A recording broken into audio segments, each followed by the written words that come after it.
Okay, so as I mentioned before, we got done with Canyonlands National Park, the islands in the Sky District. And we got done in 3.5 hours. So we decided to come over here to Deadhorse State Park and hike the Overlook that looks down onto the Colorado River. And so we're going to hike this East Rim Trail. It says it's 1.5 miles. I'm guessing one way. So 3 miles, the famous Deadhorse Point Overlook. So we'll check that out, and then I guess there's some other overlooks, but some of these looks like you can't drive to. You have to walk the West Rim Trail, and that one's 2.5 miles one way. So we might not be able to see those, but the one we can see on foot, we're going to see the Basin Overlook and Deadhorse Point, which is the famous one that you see here on the picture. And so we're going to take the East Rim Trail and hike that. Yeah, so we made a mistake.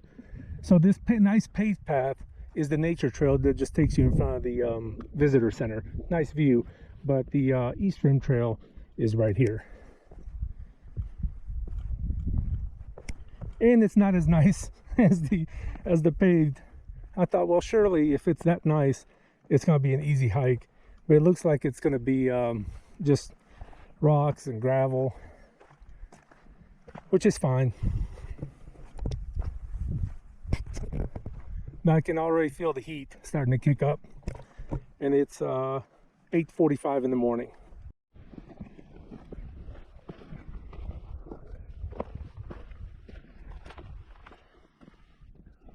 So we're just a little ways in, but like, what a view from up here.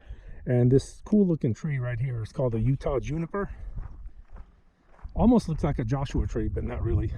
It's really cool the way it grows out of the rock. But you can see this drop off here. It's pretty wicked. Straight down, I don't know how far, but several hundred feet, I'm sure. And hell of a view. Those mountains in the very background is the La Salle Mountains. They're at the Utah-Colorado border, about 35 miles away. Very cool. So we made it to our first overlook, the Basin Overlook. Let's see what we can see.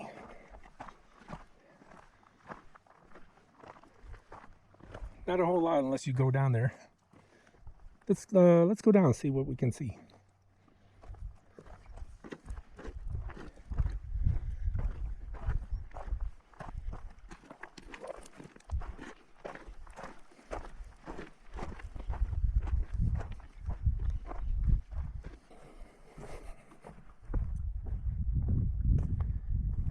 All right, so this is the Basin Overlook, and I'm not gonna go any farther, but you can look all the way down and see there's a road down there with a car driving across. You probably can't see it on camera, but it's pretty cool. It is pretty darn neat. You can see the Colorado River right behind that ledge. It circles back around and goes all the way around, and you can kind of get a glimpse of it past the lake it's cutting through. It's pretty neat. They obviously have an off-road vehicle. I don't know what that goes to, but it's pretty cool looking. And I think we're going right up to the top of this ledge, and I think we can see the overlook for the Colorado. There's a parking lot up here. You can actually drive to it, but it's more fun if you take the East Rim Trail, 1.5 mile trail. Cool viewpoint from here as well. You can see the Colorado River right there, and you can see that road. I have no idea what road that is, but it's pretty cool looking. I think it's that road that takes you from Canyonlands back to Moab. It's called the Potash Road, and it requires four-wheel drive and high clearance and a permit, so we couldn't take it. But I think that's the one that goes, because I remember on the map it brings you right in front of Deadhorse State Park, and it goes along the Colorado at some point and then back over to Moab. But the top looks like it's right there, and you can drive to it. So if you don't want to walk this from the visitor center, you can just drive up there and probably get a good look.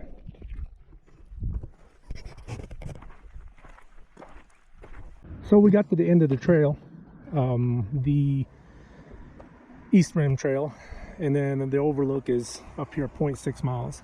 But then Mrs. RSV pointed out that there's a viewpoint right off the road,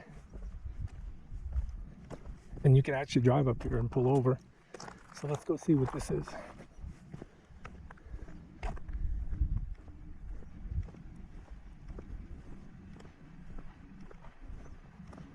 Just like the Grand Canyon is what it looks like.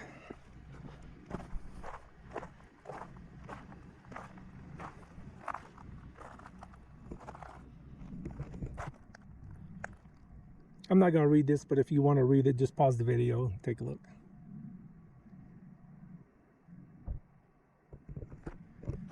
It says the narrow strip of land called the Neck is barely wider than the road. Well, there's the Colorado River, and there's the bend, which we're going to see from up here. But wow, reminds you of the Grand Canyon, doesn't it? Doesn't this remind you of the Grand Canyon? Yeah. And the neck they're talking about is right there because it's so narrow that it's barely wider than the road. Oh, wow. So I guess like Horseshoe Bend a little too. Yeah, sure does. It looks like Horseshoe Bend outside of Page, Arizona. But we're going to go up there to that viewpoint and take a look at the bend.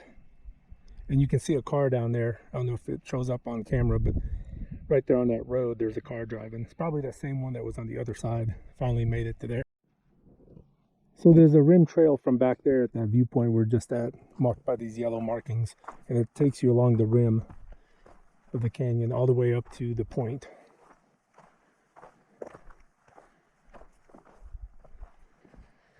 So the trail goes this way, but I just want to look off the edge and see what it looks like.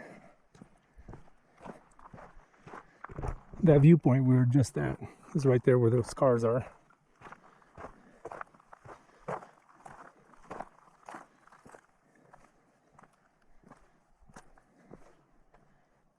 Wow, look at that. Those people over there, sheer drop off all the way down into the canyon. Amazing.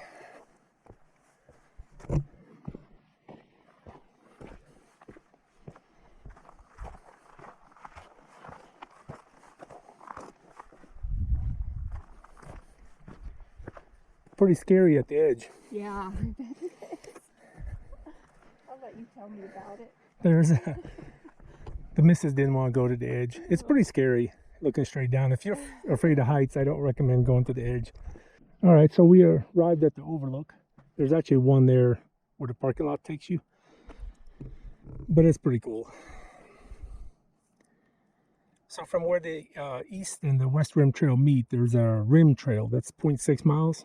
And then when you get to the end, it takes you up to that Overlook.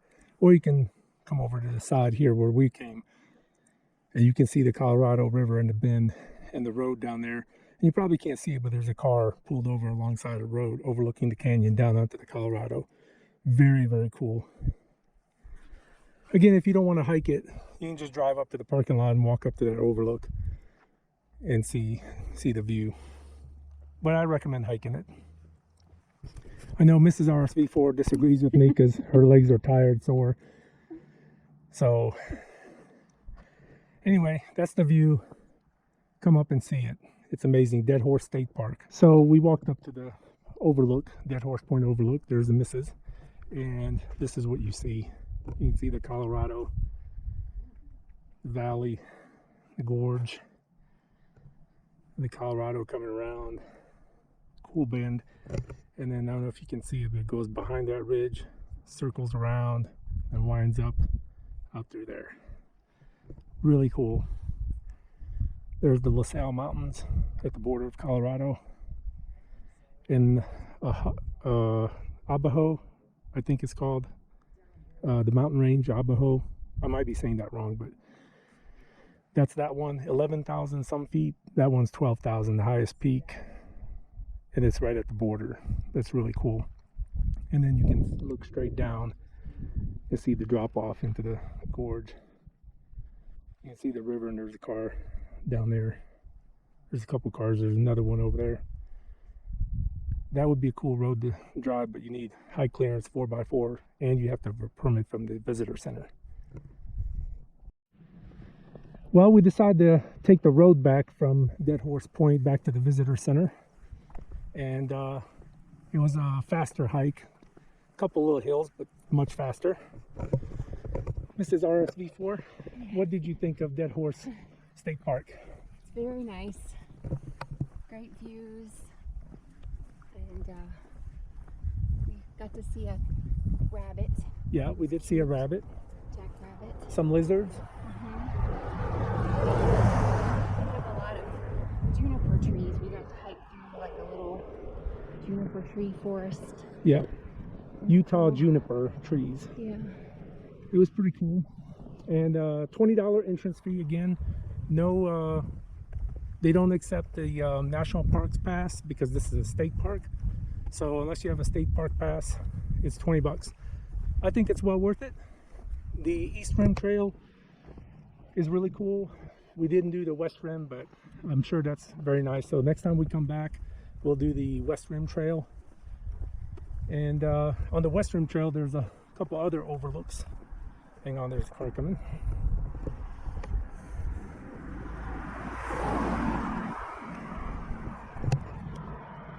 So there's a couple extra overlooks on the West Rim Trail. There was only one on the East Rim Trail until you get to the end.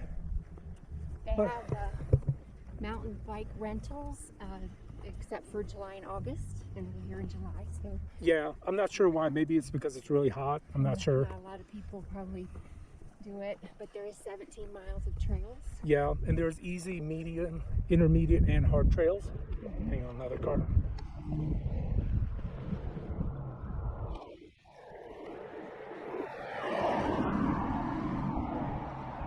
Michigan.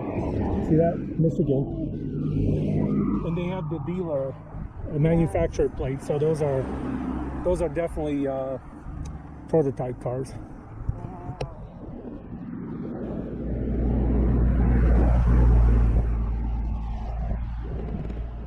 So yeah, as she was saying, there's 17 miles of biking, different levels of bike paths. On our left hand side here, they have camping, they have yurts you can rent, or you can have a mobile home, if you, not a mobile home, but a trailer, RV. And we are back at the visitor center.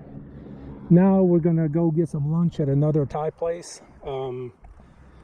What's it called? I can't remember the name of it. Anyway, we're going to another Thai place. The menu looked delicious. I'll put it in the description below. Arches Thai, or That's it, Arches Thai. It's in downtown Moab. The menu looks fantastic, but I'll put the link in the description below. I'll also put it down there for the other places we went in Moab. I highly recommend it. Take a look at the menu. But that concludes our trip out west. We're probably just going to hang out in Moab the rest of today, and then tomorrow is back home. But overall, how would you rate our out west trip? it was great. We had a lot of adventures while we've been out here. We definitely filled it with a lot to see and do, and I think the only thing that I would want to do next time is I would definitely want to rent a Jeep and take that Potash Road, because that would be amazing. bring the mountain bikes. Yeah, if you have mountain bikes, bring your mountain bikes, or you can rent them in Moab. And of course, a whitewater rafting trip or a kayak trip down to Colorado would have made it even better. Yep. But outside of that, Arches, Canyonlands, Capitol Reef, and Zion, the Narrows is what we ended up doing this time out west. So if you haven't seen the previous videos, please check them out. They're really cool. And thank you for watching.